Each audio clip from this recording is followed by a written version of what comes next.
오늘 우리에게 주신 하나님 말씀은 예레미야서 14장 1절부터 18절. 예레미야서 14장 1절부터 14절입니다. 우리 함께 저와 함께 교독하도록 하시겠습니다. 제가 먼저 1절 읽습니다. 가뭄에 대하여 예레미야에게 임한 여호와의 말씀이라. 유다가 슬퍼하며 성문의 무리가 피곤하여 땅 위에서 애통하니 예루살렘의 부르짖음이 위로오는도다. 귀인들은 자기 사원들을 보내어 물을 얻으려 하였으나 그들이 우물에 갔어도 물을 얻지 못하여 빈 그릇으로 돌아오니 부끄럽고 근심하여 그들의 머리를 가리며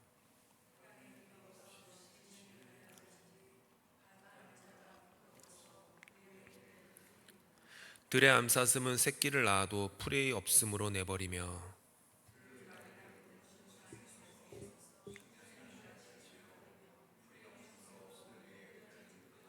여호와여, 우리의 죄악이 우리에게 대하여 증언할지라도 주는 주의 이름을 위하여 일하소서.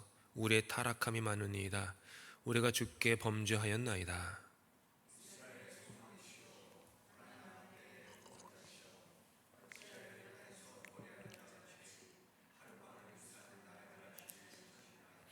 어찌하여 놀란 자 같으시며 구원하지 못하는 용사 같으시니까? 여호와여, 주는 그래도 우리 가운데 계시고 우리는 주의 이름으로 일컬음을 받는 자이오니 우리를 버리지 마옵소서.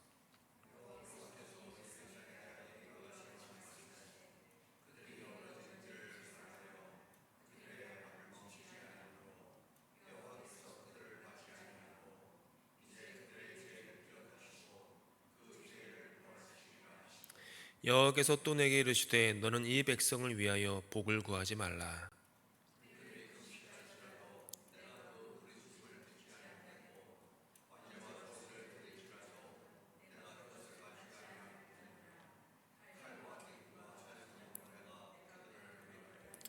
이에 내가 말하되 슬프도소이다. 주 여호와여, 보시옵소서.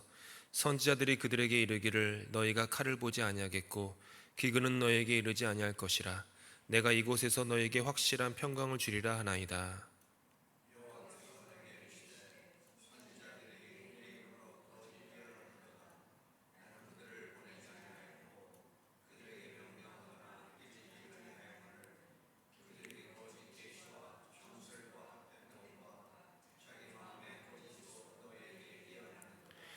그러므로 내가 보내지 아니하였어도 내 이름으로 예언하여 이르기를 칼과 기근이 이 땅에 이르지 아니하리라 하는 선지자들에 대하여 여호와께서 이와 같이 말씀하셨노라. 그 선지자들은 칼과 기근에 멸망할 것이요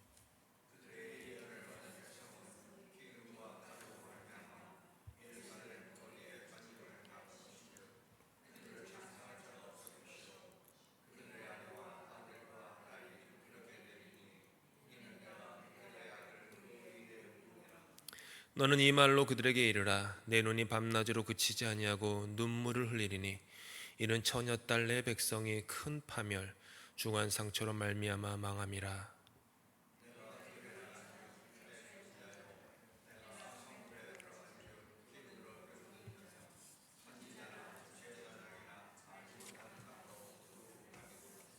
아멘.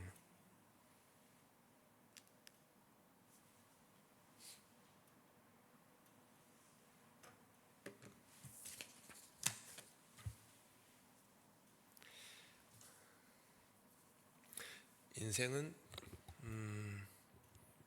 어떻게 보면 선택의 연속입니다. 어떤 모든 것들을 그냥 흘러 지나가는 것 혹은 우연으로 선택하든지 아니면은 내가 지금 이 자리에 있는 것이 하나님의 어떤 특별한 뜻과 계획과 목적이 있어서 이 자리에 있는 것이다 라고 선택하든지, 인생은 그렇게 선택입니다. 어떤 사람에게는 우연의 연속일 뿐인 인생이 어떤 사람에게는 섭리의 연속으로 받아들여집니다.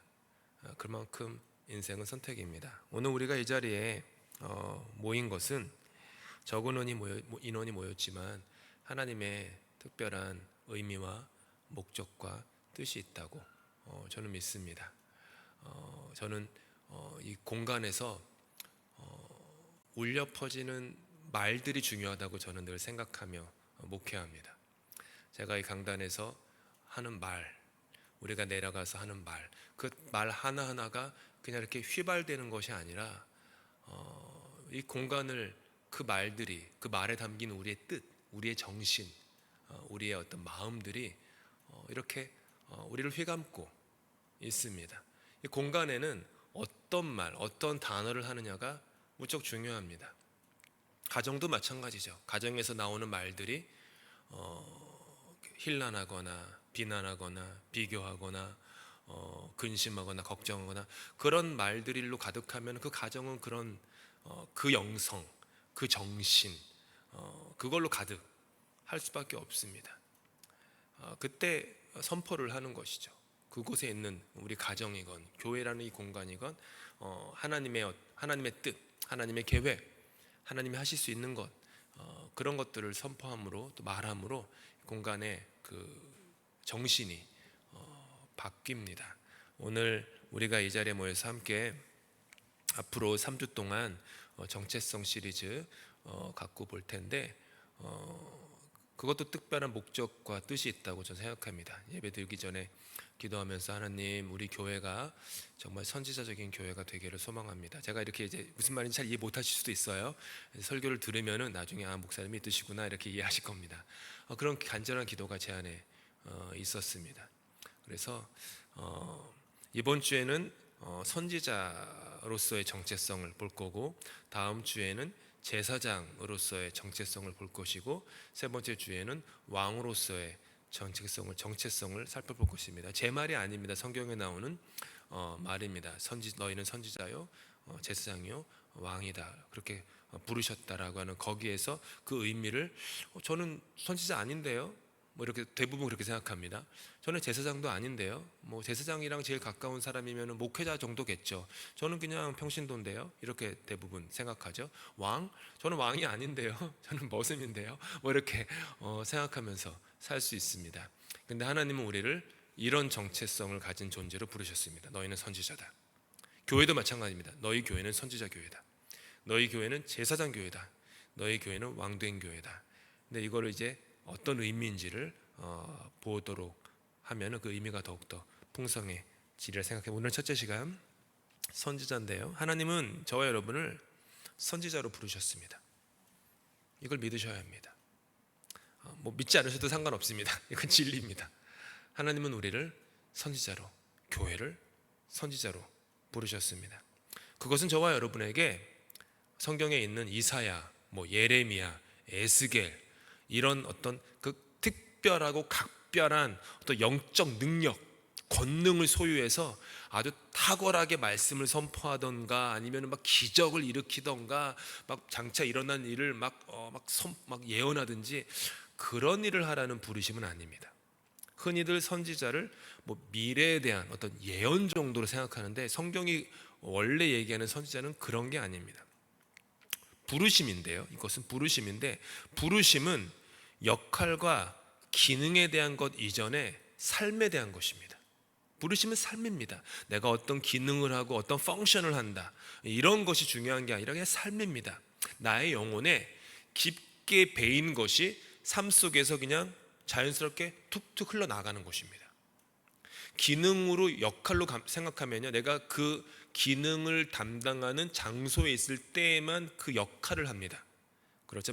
만약 제가 목사라는 것을 기능으로만 생각한다, 그러면 저는 강대상에 있을 때에만 그냥 누가 저를 이렇게 헉 하면은 목사라는 어떤 역할이 제 몸에서 흘러나갑니다. 하지만 집에 가서는 뭐 다른 데서는 아무런 상관이 없는 그런 삶을 살게 되겠죠. 기능일 때 그렇습니다. 하지만 그게 내 존재라면 삶에 대한 것이기 때문에 어디를 가든지 그런 것이 내가 의도하지 않아도요, 마치 공기를 우리가 늘 숨쉬지만 공기가 우리 주위에 있는지를 모를 정도로 자연스럽게 흘러나가게 됩니다.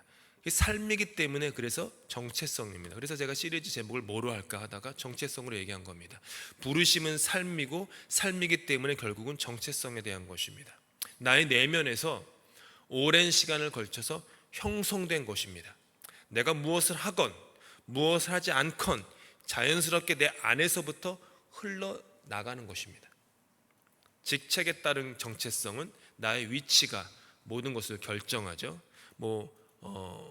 위치가 사람 만든다 이런 말도 있지만 꼭 틀린 말은 아니지만 꼭 맞는 말도 아닙니다.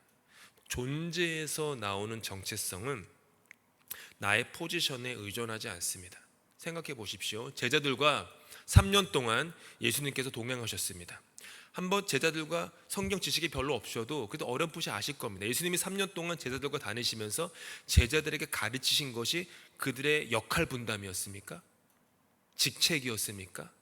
직무였습니까? 어떻게 하면 효과적으로 전도가 이루어지고 어떻게 하면 이런 방법을 쓰면 귀신이 쫓아나고 병을 고치고 그런 기술적인 것을 가르치셨습니까? 성경 어디에도 그런 것은 나오지 않습니다.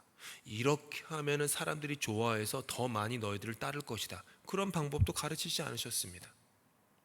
예수님이 3년 동안 그들에게 가르치셨던 것은 존재의 변화, 정체의 변화였습니다.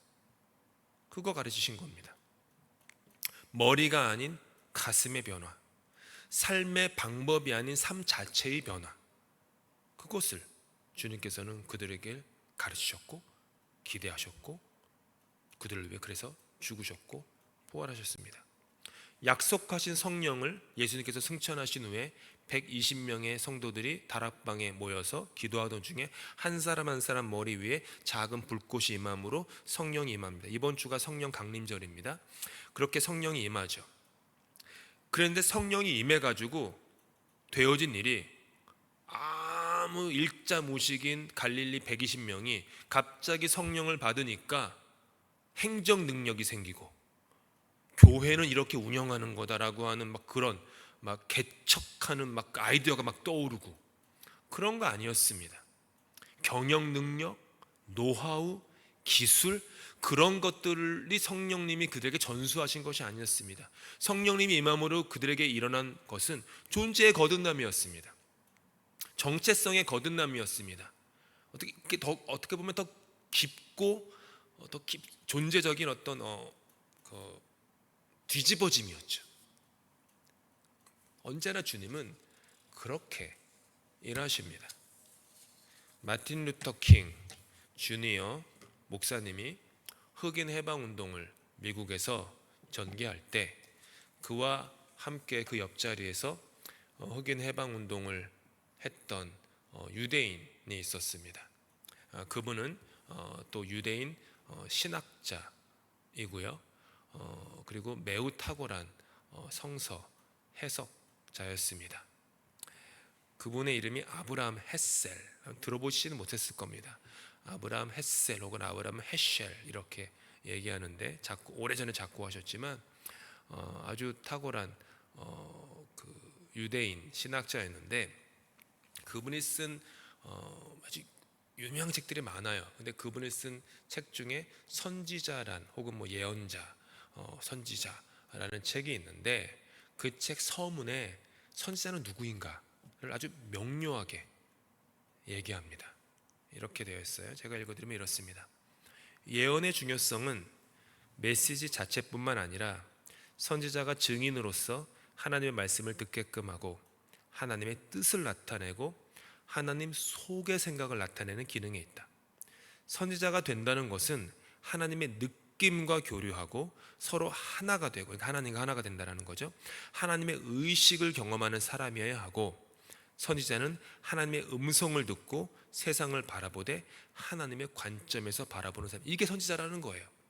그냥 fortune telling, 주술하는 것처럼 무당처럼 굿해가지고 이렇게 물 조심해야 돼, 비행기 타면 안 돼, 이번에 사업 꼭 그 사업 해야 돼, 투자해야 돼, 이런 따위, 그게 예언자 선지자가 아니라는 겁니다.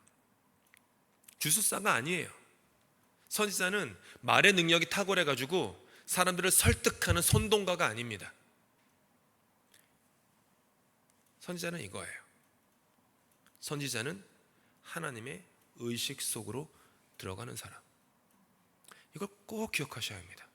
뭐 정확한 문장을 기억 못하셔도요, 선지자는 하나님의 의식, 하나님의 생각, 의식이란 단어를 다른 말로 바꾸셔도 거의 뭐 틀림은 없습니다. 하나님의 의식, 하나님의 생각, 하나님의 뜻, 하나님의 의지, 하나님의 마음, 거기로 들어가는 사람, 하나님의 마음 안에 들어가서 나를 보는 겁니다. 하나님 밖에서 나를 봤을 때는 내가 이러쿵저러쿵 있겠죠. 내가 굉장한 사람이건 내가 말도 안 되는 못난 사람이건 뭐 둘 중에 하나, 아니면 뭐 사람 다 그런 것이, 이 정도 생각하겠죠. 근데 하나님 마음에, 하나님의 의식 속에 들어가서 나를 바라보는 겁니다. 하나님 밖에서 볼 때는 내 자식들이 뭐 이런 모습이에요. 근데 하나님의 의식 속에 들어가서 하나님의 의식 속에 있는 내 자식들을 향한 하나님의 관점을 바라보는 겁니다. 교회를 바라볼 때도, 세상을 바라볼 때도 하나님의 의식 속에 그분의 뜻, 의지, 계획, 마음, 그 속에 들어가서 보게 되면 내가 하나님의 의식 밖에서 보는 것과는 다릅니다. 제가 지난주에 강주에서 설명드렸지만 옳은 것이 옳은 것이 아닙니다. 그렇죠. 우리에게 옳은 것이 언제나 옳은 것이 되지 않는 이유는 내가 옳다고 판단하는 그 바운더리가 내가 가지고 있는 아주 작은 세상이기 때문입니다. 나의 왕국에서는 옳습니다. 내가 쌓아놓은 성 안의 장수라고 하죠. 성 안의 장수인 내가 볼 때는 옳습니다. 근데 그 성은 하나님이 지으신 이 우주와 비교해놓고 볼 때 티끌도 안 되는 작은 존재입니다. 밖에서 보면 다른 것입니다. 그래서 나에게 옳은 것이 옳지 않은 것이 된다라는 얘기를 했죠. 마찬가지입니다. 지난 몇 주 동안 옥합을 깨트린 여인에 대한 이야기를 제가 여러 군데에서 강조를 했습니다. 탕자의 비유도 말씀드린 적이 있습니다. 전부 다 제가 강조했던 메시지의 핵심은, 여러 개 중에 가장 중요한 핵심은 아버지 하나님의 마음을 헤아리는 것이었습니다. 하나님 아버지의 마음을 헤아려서 옥합을 깨뜨린 여인이 있었고, 아버지의 마음을 헤아리지 못해서 집 밖을 멀리 떠나 있다가 돌아와서 아버지의 마음을 헤아리기 시작한 둘째 아들, 아버지와 늘 곁에 있음에도 불구하고 아이러니하게 아버지의 마음을 조금도 헤아리지 못했던 첫째 아들이 아버지가 옆에서 얘야 왜 그래? 라고 따뜻한 음성으로 부르자 다시 아버지의 마음을 헤아리기 시작했겠죠. 성경에 그 얘기는 안 나오지만 바라기는 그렇습니다. 헤아림에 대한 것이었습니다. 마음을 헤아리는 게 뭡니까? 의식 속으로 들어가는 것입니다. 내가 다른 사람의 마음을 헤아리는 것, 이게 관계에 있어서 무척 중요합니다. 부부 사이에서도요, 정말 어떻게 보면 제일 중요한 게 서로의 마음을 헤아리는 거 아닙니까? 한번 생각해 보십시오. 몇십 년 동안 함께 희노애락 하는데 내가 그 사람의 마음을 헤아리지 못하고 그 사람이 내 마음을 헤아리지 못하면 이 무슨 일입니까? 그 관계가 무엇입니까? 내가 배 아파서 낳은 자식이지만 그 자식이 내 곁을 떠나기 전 20년 동안 혹은 떠난 후에도 엄마가 자식의 마음을 헤아리지 못하고 자식은 엄마 마음 헤아리지 못한다면 이 얼마나 안타까운 일이겠습니까? 헤아림입니다. 헤아림은 인생에서 있어도 되고 없어도 되는 게 아니라 반드시 있어야만 하는, 신앙도 똑같습니다. 성경을 읽어도 하나님 마음을 헤아리지 못하고, 예배를 드려도 하나님의 뜻을 마음을 헤아리지 못하고, 찬양을 해도 하나님의 마음을 헤아리지 못하면 우리가 드리는 이 찬양의 모든 늘어나는 횟수들이 무슨 의미가 있겠습니까? 하나님이 보시면서 네가 이렇게 지금까지 나한테 1000번 만번 예배를 드렸는데 네가 나의 마음을 헤아린 적은 손에 꼽히네, 이렇게 말하시면 어떡하시렵니까? 그냥 너 좋아서 네가 혼자 북치고 장구치다가 예배당 와서 예배당 나갔네, 내 마음 헤아려 봤니? 라고 하신다면 헤아림, 의식 속에 들어가는 겁니다. 하나님이 우리를 선지자로 부르셨다면 그 부르심은 무슨 뜻입니까? 그렇게 되면 하나님의 생각 속으로, 하나님의 의식 속으로, 하나님의 마음으로 들어오라는 초청입니다. 결국은. 그러니까 선지자는 우리에게 주는 부담이 아니라 내 마음 안에 들어오렴 하고 하는 따뜻한 초청이에요. 이거는 하나님의 뜻과 하나님 속에 생각으로 들어오라는 초청입니다. 하나님의 느낌과 교류하여서 포도나무의 비유처럼 내가 그분 안에, 그분이 내 안에 있어 하나가 되고 하나님의 의식을 경험하라는 초청입니다. 나와 타인과 세상을 바라볼 때 하나님의 관점에서 바라보라는 초청입니다. 그렇기 때문에 선지자는 다른 것이 없습니다. 두 가지, 몇 주 동안 강조드렸지만 두 가지, 말씀과 성령의 사람이어야만 합니다. 말씀과 성령으로 말미암지 않고는 하나님의 생각 속으로 들어가는 방법이 없습니다. 말씀과 생각 없이는 그저 나의 느낌입니다. 나의 기분입니다. 나의 느낌과 기분이 꼭 진리는 아니지 않습니까? 말씀과 성령입니다.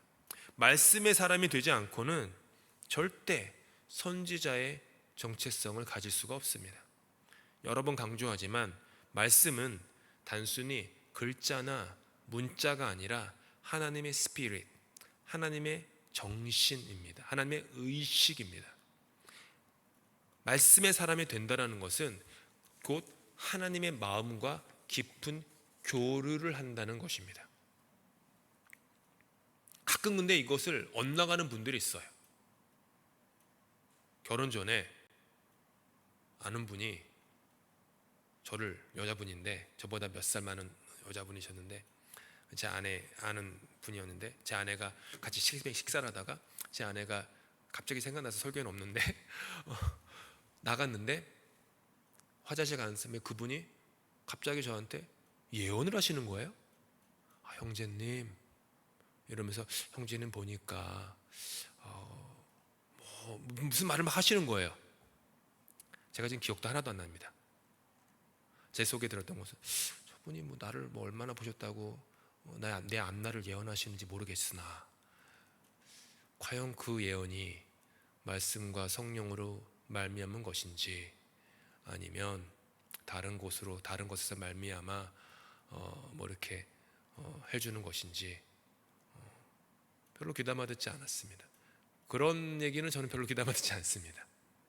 말씀과 성령에서 오는 말이면 어눌하고 투박하게 말해도 귀담아 듣습니다. 그렇죠? 그런 거예요. 예언을 그렇게 생각하더라고요. 그게 예언이 아니죠.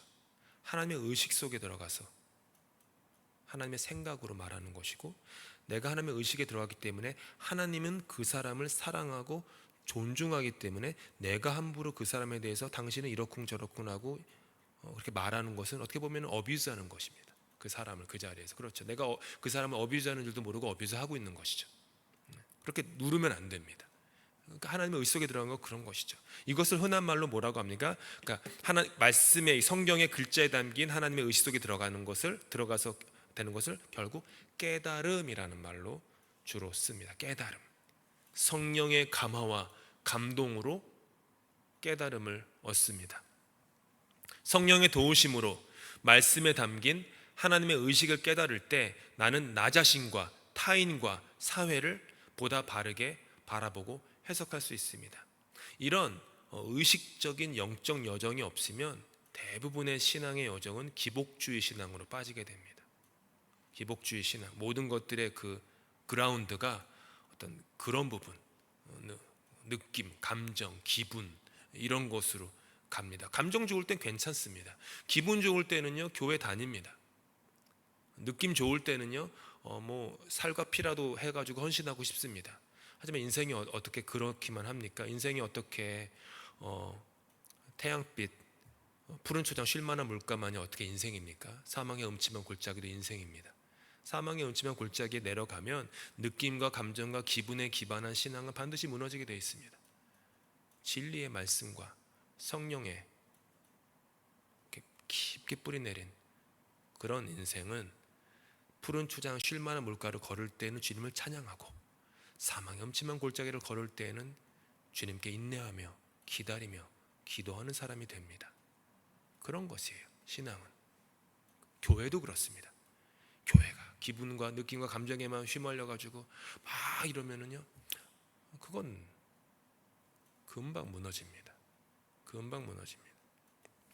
여기에서 비전이 들어옵니다. 말씀과 성령으로 말미암은 깨달음으로 하나님의 의식 속에 들어가서 하나님의 그 마음에서 가지고 나오는 것이 비전이라고 합니다. 바울 사도께서는 로마서에서 다음과 같이 말씀하셨습니다. 함께 읽습니다. 시작. 우리가 소망으로 구원을 얻었음에 보이는 소망이 소망이 아니니 보이는 것을 누가 바라리요. 보이는 것을 보는 것을 우리는 비전이라고 부르지 않습니다. 비전은 보이지 않는 것을 보는 것입니다.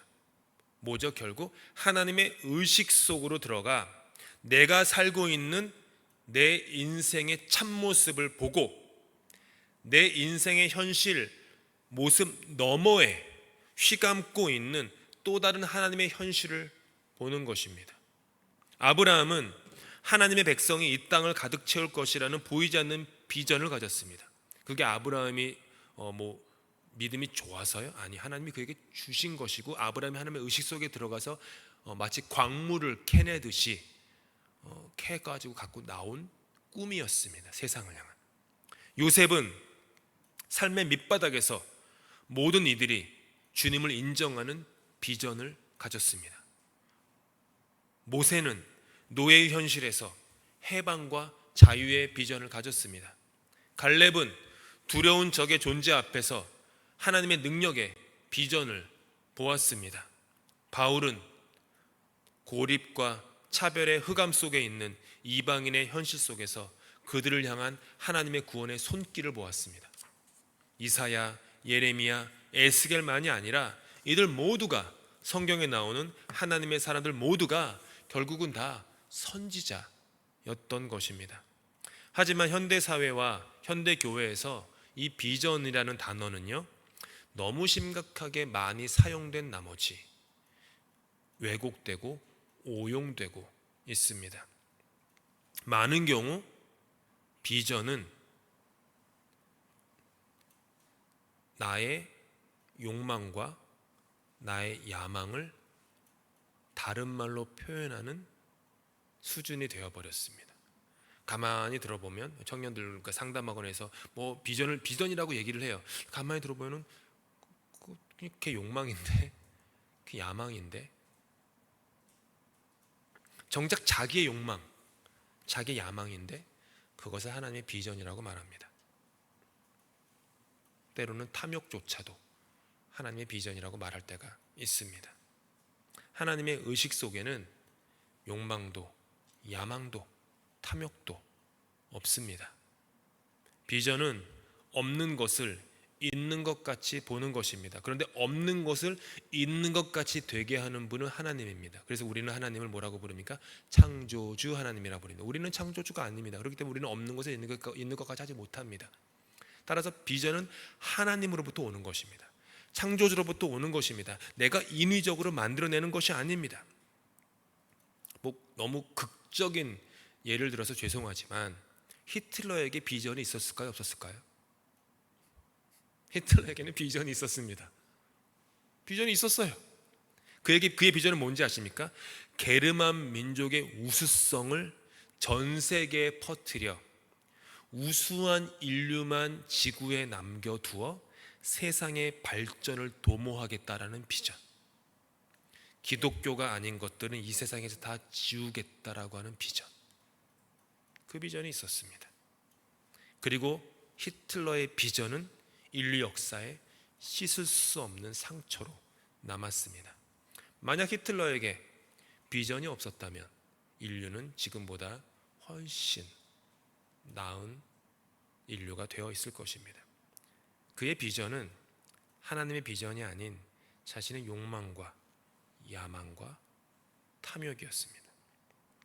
그래서 비전은 많은 군중의 인정이나 숫자에 달려있지 않습니다. 숫자가 적어야만 비전이 되는 것도 아니고 숫자가 많아야만 그것이 비전이 되는 것도 아닙니다. 노아 시대 때 온 세상 사람들이 다 괜찮을 거라 했습니다. 홍수 안 온다 했습니다. 그리고 홍수 때 방주에 들어가 살아남은 사람은 노아의 가족 8명 뿐이었습니다. 비전은 숫자에 달려있지 않습니다. 다수결에 달려있지도 않습니다. 그런데 잘 들으셔야 돼요. 욕망과 탐욕과 자기중심주의라는 연약함을 극복하기가 거의 불가능에 가까운 저와 여러분, 우리 인간 사회에서는 그나마 가장 이성적이고 합리적이고 성경적인 방법이 다수결이기 때문에 차선책으로 그것을 하는 것입니다. 캐나다 장로교회는 그래서 민주주의적 절차를 매우 중요시 여기는 교단입니다. 절차가 많아요. 총회 가서 일하다 보면 그것이 유일무이한 최고의 방법이기 때문이 아니라 연약한 인간 공동체가 모여서 할 수 있는 그나마의 최선이기 때문입니다. 그렇지 않으면 전횡이 일어나기 때문이죠. 여기에는 우리 모두의 영적 몸부림이 담겨 있는 것입니다. 비록 다수결이라고 하는 민주주의의 방식을 채택하지만 그 안에 있는 모두가 하나님의 의식 속으로 들어가 하나님의 뜻을 계속해서 구하려는 겸손함이 그 안에 담겨 있어야 하는 것이죠. 아무 비전이 아닙니다. 비전은 하나님으로부터 오는 것입니다. 때로는 이스라엘 백성이 광야 40년을 방황하며 보내야만 했던 것처럼 하나님의 비전에는 이와 같은 방황과 잉태기가 있어야 합니다. 때로는 구약시대와 신약시대 사이에 400년이라고 하는 암흑기가 있었던 것처럼 하나님의 비전에는 인간의 기대보다 긴 침묵기간이 있어야만 합니다. 이런 방황과 추구와, 제가 방황이라는 것은 윤리 도덕적 방황이 아니라 목마른 사슴이 시냇물을 찾기에 헤매이는 것 같은 방황을 제가 얘기하는 거예요. 영적인 추구, seeking 한다고 하죠. 그걸 방황이라고 제가 표현하는 거예요. 그런 방황과 침묵의 시간이 결국에는 하나님 비전의 잉태기가 됩니다. 메시아라는 하나님의 비전이 잉태되는 시기가 그때 생기는 것이 쓸모없는 날이 아니에요. 400년 암흑기가 필요 없는 날이 아니라 400년 암흑기를 거쳐서 하나님의 뜻이, 말씀이 육신이 되어 이 땅에 우리와 함께 걸어 다니는 그 메시아가 잉태되는 그런 인고의 시간이었다라는 것이죠. 그래서 선지자는 하나님의 비전을 섣부르게 결론 내리지 않습니다. 내 안에 내가 선지자로기 부르심을 갖고 살아가면 어떤 사람에 대해서도요 쉽게 결론 내리지 않습니다. 지금 내가 볼 때는 저 사람 이래, 지금까지 저 사람이 한 말과 행동을 놓고 봤을 때 이래.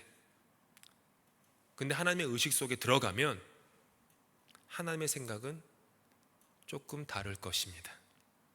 나 자신을 볼 때도 마찬가지입니다. 내가 또 이렇게 반복된 잘못했네, 예전에 안 하려고 했는데 또 이렇게 성을 냈네, 분노했네, 말실수했네, 그러면서 나를 막 때리고, 내가 진짜 죄인 중에 괴수고 벌레만도 못한 나야. 그래도 하나님의 의식 속에 들어가면 하나님이 내가 그런 너를 위해서 죽었다, 내가 너를 그래도 사랑한다, 그런 하나님의 음성이 그 안에 발견되면 다른 거예요. 해석이. 교회도 마찬가지고요, 세상도 마찬가지입니다. 자녀도 마찬가지입니다. 부모가 볼 때 내 자녀가 이런저런 얼마나 모든 부모의 그 어텐션은 자녀에게 가 있지 않습니까? 특별히 자녀가 성장할 때는 그렇잖아요. 그러면은 하루에도 천국과 지옥을 왔다 갔다 하죠. 좋다가 기쁘다가 또 이러다가 어떨 때는 얘가 이래가지고 뭐라도 할까 걱정되다가 어떨 때는 얘가 오만 가지 생각이 다 들 겁니다. 근데 그거는 나의 생각입니다. 하나님의 의식 속에 들어가 그분의 마음이 내 자녀를 바라보는 그 마음을 내가 광물을 캐내듯이 캐낸다면 나는 부모로서 조금 더 여유롭게 내 자녀를 섬길 수 있는 그런 청직의 사명을 감당할 수 있을 것입니다. 그렇지 않으면 내가 이렇게 내 자녀를 소유하고 너는 내 거야, 너는 내 아들이야, 너는 내 딸이야, 그러면서 그러니까 내 뜻대로 해야 돼, 엄마가 말하는 대로 아빠가 말하는 대로 해야 돼, 이렇게 막 합니다. 어느 정도는 어렸을 때는 말을 듣지만 제가 젊은이들한테 제가 지금 제 경험이 아니라 애들한테 들은 얘기예요. 대학생들이 돼가지고 일을 갈았대요. 내가 조금만 나이 들어보자 보라고. 지금 내가 엄마 아빠한테 이렇게 이러고 있는데 내가 나이만 들면 내 맘대로 할 거야. 지금은 내가 엄마 아빠 때문에 이렇게 교회 다니는데 내가 대학만 들어가 봐. 교회 다시는 다니나 봐. 이런. 그런데요. 근데 나중에 다른 계기가 있어서 돌아와요. 결국은 돌아오는데 걔네들이 그런 마음들을 품었었더라고요. 그런 일이 일어나죠. 섣부르게 결론 내리지 않습니다. 욕망과 야망에 따라 주무르지 않고 인내하며 기다립니다. 내 때가 아니라면 다음 때라도 이루어질 거야 라며 인내하며 기다립니다. 교회를 생각할 때도 나 때에 그것을 못 보더라도 다음 세대 때 그것을 보겠지 라는 마음으로 오늘도 하늘의 미라를 이 교회 가운데 어린 영혼, 젊은 영혼들 가운데 인내로 뿌립니다. 그게 비전의 사람입니다. 비전이 없으면 뿌리지 않습니다. 나 때의 열매를 봐야 되는데 그거 뿌려가지고 언제 기르고 물 주고 해가지고 언제 열매 맺습니까? 그러니까 뿌리지 않죠. 선지자는 뿌립니다. 내가 죽어서 내 다음 때라도 보겠지? 그런 거예요. 내 마음에 어떤 불같은 것이 일어나도 섣부르거나 성급하게 결론 내리거나 말을 하지 않고 인내하며 기다리는 잉태기를 가집니다. 그러니까 선지자는 성경에 보니까 선지자가 말이 많은데 아니에요. 선지자는 말이 없습니다. 말을 적게 합니다. 인내하기 때문입니다. 기다리기 때문입니다. 확인하기 때문입니다. 계속해서 제자들이 3년의 기간을 예수님을 따라다니고도 성령의 강림을 기다리며 인내했던 것처럼 그런 인내와 질문과 확인의 몸부림이 필요한 것입니다. 오늘 본문에서 하나님은 예레미야를 통해서 칼과 기근을 말씀하십니다. 너무나도 하나님의 마음, 그분의 길과 진리와 생명에서 돌이킬 수 없을 정도로 벗어난 욕망과 탐욕의 이스라엘에 칼과 기근을 예언하십니다. 예레미야가 그걸 선포해요. 그래서 예레미야는 장차 임하게 될 칼과 기근을 예언합니다. 왜냐하면 하나님의 마음의 의식 속에 그게 있기 때문이죠. 그런데 본문을 보니까 이스라엘에 다른 선지자들이 있었는데 그들은 다른 말을 하더라는 것입니다. 13, 14절 이렇게 말합니다. 이에 내가 말하되 나는 예레미야입니다. 슬프도소이다 주 여호와의 보시옵소서. 선지자들이 그들에게 이르기를 너희가 칼을 보지 않겠다. 너희 삶 괜찮을 거야 이렇게 얘기해요. 기근은 너에게 임하지 않을 것이다. 위험이 없다. 잘 살 거야 너희들 앞으로. 내가 이곳에서 너희에게 확실한 평강을 주리라 하나이다. 여호와께서 내게 이르시되 선지자들이 내 이름으로 거짓 예언을 하도다. 나는 그들을 보내지 아니하였다. 그들에게 명령하지도 아니하였다. 그런데 그들이 거짓 계시와 점술과 헛된 것과 자기 마음의 거짓, 그러니까 자기 마음의 거짓 뭐죠? 욕망, 탐욕으로 너희에게 다른 말을 하는구나. 거짓 선지자들은 하나님의 의식에서 길어낸 것이 아니라 자기들의 좁은 물 웅덩이, 탐욕과 욕망과 죄악의 물 웅덩이에서 물을 길었기 때문입니다. 선지자는 비전의 사람입니다. 그 비전은 나의 비전이 아닌 하나님의 비전입니다. 선지자는 자기 자신을 넘어서는 사람입니다. 나에게만 초점을 맞추고 살지 않습니다. 내가 위로받고 도움받고 인정받는 그런 비전이 그의 마음에는 없습니다. 선지자는 교회를 다닐 때 섬김을 받으려고 하는 커스터머로 오지 않습니다. 예수님처럼 자기를 넘어서서 자기를 내어주는 섬김의 사람으로 옵니다. 나의 이름이 아니라 하나님의 이름이, 나의 영광이 아니라 하나님의 영광이, 나의 높아짐이 아니라 하나님의 높아짐이 오직 그에게 중요합니다. 하나님의 의식 속에 들어가서 선지자는 자신을 바라봅니다. 세상에서 다 나를 뭐라 그래도 하나님의 의식 속에 들어가서 나는 존귀한 자야 라는 것을 선포할 수 있습니다. 세상에서 나를 다 박수치고 응원하고 와 너 정말 잘하고 있다 해도 하나님의 마음에 들어가서 나의 숨겨져 있는 그 냄새나는 욕망과 탐욕을 하나님이 보시게 하면 그거 갖고 아파합니다. 여기 환경에 좌지우지되지 않아요.